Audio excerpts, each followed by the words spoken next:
오랜만에 뵙습니다. 문정현 씨. 네. 네.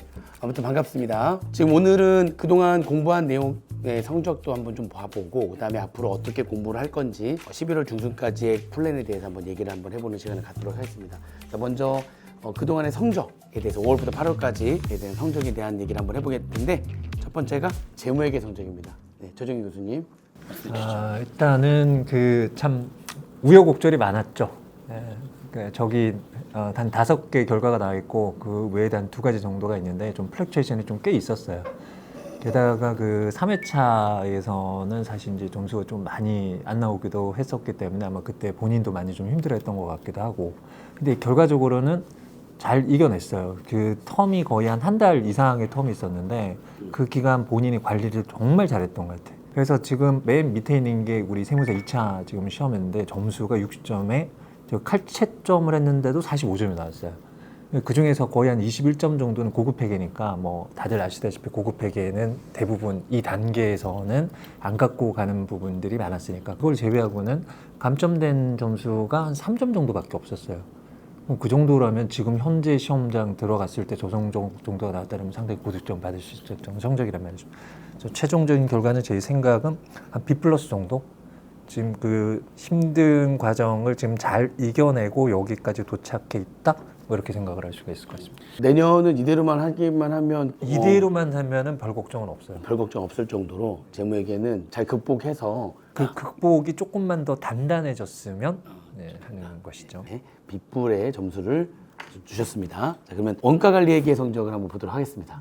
처음에 문정현 학생을 봤을 때 많이 불안했는데, 저 보시면 1회차에 60문제에서 출발을 하잖아요. 근데 2회, 3회차로 가면서 답안지가 되게 좋아져요. 그래서 우와, 이게 남들한테 보여줘도 될 정도로 답안지가 잘 나와. 근데 그대로 2차 시험 답안지도 잘 나와서 저기 100점 만점에 65점이니까 아까 재무회계 점수랑 합쳐보면 거의 70점 조금 넘는 점수. 회계 일부가 70점이 좀 넘는?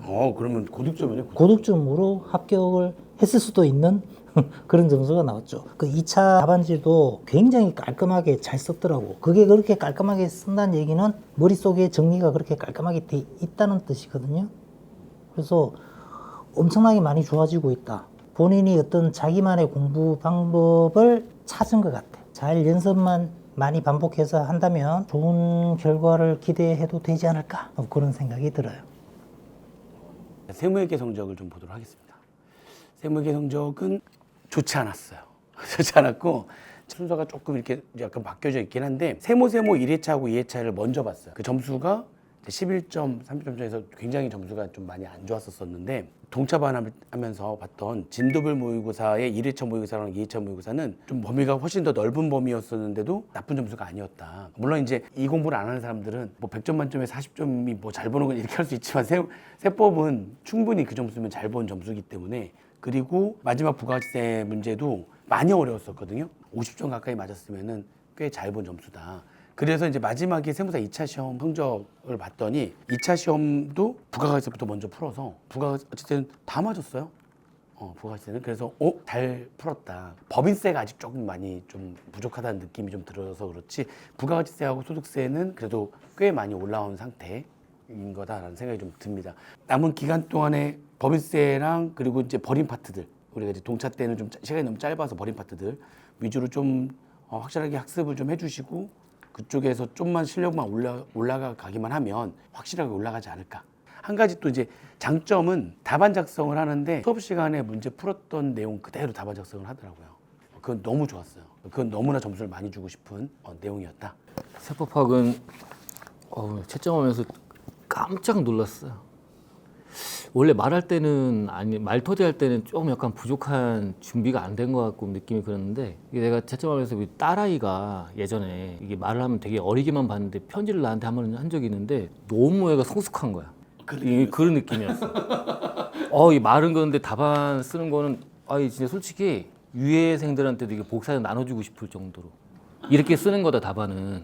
그 정도 느낌이었고, 일단 문제는 이제 2부 쪽에서 개별 소비세를 아예 안 썼어요. 네. 2부 쪽은 부가가치세 그 몇 분 동안 푼 거예요, 그러면? 저요? 30분 정도? 네. 그러니까 시간 막 얘기해서 30분 정도 풀었는데 부가세만 다 푼 거잖아, 지금. 네. 부가세 푼 거는 나름대로 잘 썼고, 내용들을 쓸 때 보면 좀 정확한 표현들을 잘 쓰더라고요. 그래서 다만 이제 우리 포기하고 안 가져갔던 부분들, 그 부분도 이제 준비만 하면 답안 쓰는 거는 뭐 이렇게 완벽하게 쓸 수 있으니까 내용을 좀 채워넣는 것만 앞으로 충실히 해나가면 그러면 걱정 없을 것 같아요. 잘했어요. 많이 놀랬어. 시점하면서 정말. 아니, 답안지가 되게 좋다니까. 솔직하게 얘기하면 4명의 답안 중에서 정의 네 답안지가 최고야. 답안 중에서 다 그거는 초등학생들 근데 하면서 중요한 거는 2차에서는 답안 작성 진짜 중요하거든. 그래서 발전 가능성이 훨씬 높아. 이거 잘하면 내년에 좀 막 아무튼 꽤 높은 점수가 나올 수 있어. 왜냐면 이게 답안이 깔끔하면 네가 부족한 부분만 몇 곳만 놓으면은 점수가 말도 안 되게 올라갈 수도 있는 그런 상황이야. 답안 작성이 제일 중요하거든, 사실은. 별로 못 믿는 표정인데. 진짜 맞는데. 아니, 쟤 무안해서 저러지. 답안 작성은 아무튼 최고야. 그리고 그 4명 중에 최고가 아니라 많은 사람들 채점을 해봤잖아. 그동안 채점해봤던 사람 중에 진짜 탑10 안에 들어가는 거야. 그 많은 사람들 중에서 탑10 안에 들어갈 정도로 명확하게 알고 있는 거야.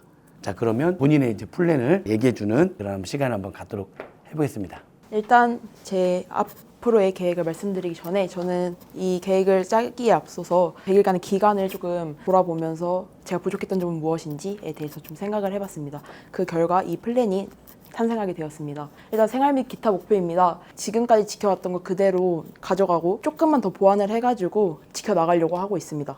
다음은 기본적인 목표입니다. 다음 페이지에 있는 멘탈을 포함해서 이 5가지 부분은 반성이 좀 내포되어 있고 그리고 그거에 대한 해결 방안이 좀 포함되어 있습니다. 그리고 그 다음으로는 멘탈적인 부분인데 제가 특정 선생님께 되게 많이 멘탈에 대해서 지적을 많이 당했어요. 그래서 이 멘탈 관리 방안에 대해서 되게 좀 수립해 보았습니다. 그래서 이걸 토대로 그 앞으로의 100일 그리고 더 나아가서 어떻게 공부해 나갈지 조금 생각을 해 보았습니다. 그리고 다음으로는 과목별 공부 방안입니다. 그 과목별 공부 방안은 전체적인 그 과목은 다 비슷비슷한데 기본서를 정독을 한 후에 그다음에 연습서 문제풀이를 하고 연습서 문제풀이를 한 후에는 모의고사나 그런 걸 문제풀이를 통해 가지고 실전 감각을 키우는 그런 프로세스로 진행을 하려고 합니다. 여기서 특이사항은 좀 재정학이나 행정소송법이 들어갔다는 점인데 작년 1차 시험 기준으로 봤었을 때 그렇게 우수한 성적으로 재정학 행정소송법이 나오지 않았기 때문에 1월 달에 바로 문제풀이에 들어가기에는 조금 무리가 있다고 생각을 했어요. 그렇기 때문에 그 등교 시간을 이용을 해가지고 기본 강의를 수강을 하면은 조금 익숙해지지 않을까. 그리고 그 다음으로는 세부 학습 계획입니다. 세무회계 같은 경우에는 법인세법, 부가가치세법, 소득세법 이렇게 순서대로 진행을 하려고 하고요. 그리고 그 다음으로는 그 세법학인데요. 유튜브에 올라와 있는 그 쓸세 테마 주제 130여 개를 중점적으로 가져가려고 합니다. 이 주제만큼은 꼭 가져가야 한다라고 제가 알고 있습니다. 대신 최근 2년간 주제는 뺐습니다. 조금 양이 많아가지고. 네. 그리고 이 11월 1주차부터 3주차까지 약 3주간은 여유로운데 이때는 여기에 반영되어 있지는 않지만 지금까지 해왔던 거를 전체적으로 좀 복습해보는 그런 시간을 가져보도록 계획을 하고 있습니다. 재무회계도 기본서랑 연습서 문제풀이 이런 프로세스는 거의 비슷하고요. 조금 특이한 점은 그 고급회계 강의 수학 2차 시험 문제 풀어보니까 고급회계는 꼭 수강을 해야 되겠다라고 느껴가지고 원가관리회계는 제가 느낀 점이 다른 과목에 비해서 강점과 약점이 되게 뚜렷하다는 점입니다. 기본서를 좀 중점적으로 가져가기보다는 연습서 문제풀이를 중점적으로 가져가 보도록 하려고 합니다. 이상으로 계획 발표를 마치도록 하겠습니다. 감사합니다. 계획표가 너무 빡빡한 거 아니야? 중간에 또 슬럼프가 오거나 또 이렇게 공부 좀 안 되는 날도 있고 분명히 그럴 테기 때문에 아까 빌 때 뭐 하는 게 아니라 밀릴 수가 있어서 계획이 자연스럽게 채워지지 않을까 싶은데 네. 그 걱정 안 해도 될 것 같아. 약간은 밀릴 수 있어가지고 약간 여유가 좀 있어야 되거든. 약간 밀리는 걸 대비한 시간표다 이렇게 생각하면 되지 않을까? 네.